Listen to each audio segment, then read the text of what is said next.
side. There's no need to be afraid. Dit is voor een plak heel veel voort van hier. Voor de straatkinderen van Kampala in Oeganda. Daar ben ik maandag van waarom ben ik daar west. Heb ik een documentaire gemaakt. Dat wordt aankomende snijden we tot uitzon. En ik spreek Jood om daar aandacht voor te vragen.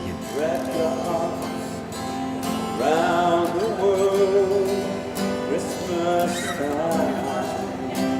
Nou, we hadden al goede banden met Siep, onder andere door de Passion. En we weten dat hij een warm hart heeft voor dit soort projecten, dus daarom hebben we hem gevraagd. Ik ben er enorm van geschrokken. Want je rent daar roestritten. En om je heen zit een hele lietse band. Die normaal speelt ze hier op de peuterskwallen zitten. Die zitten daar op stritten.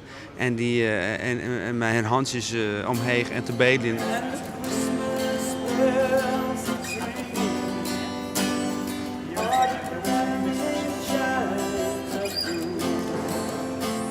In alle protestantse kerken in Nederland wordt voor dit project gecollecteerd. Er gaan er toch wel heel veel mensen met kerst naar de kerk. Stel dat iedereen een eurotje in de collectezak doet, dan praat je toch al gauw over 1 miljoen of meer, denk ik.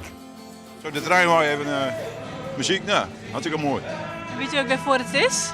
Kijk een asje toch? Daar ga ik hier nog iets van jaren, maar ja. Dan wil je met Jilt in het koffertje smieten. Nou, die ben je krijgt, dus dat zal ik blijven doen.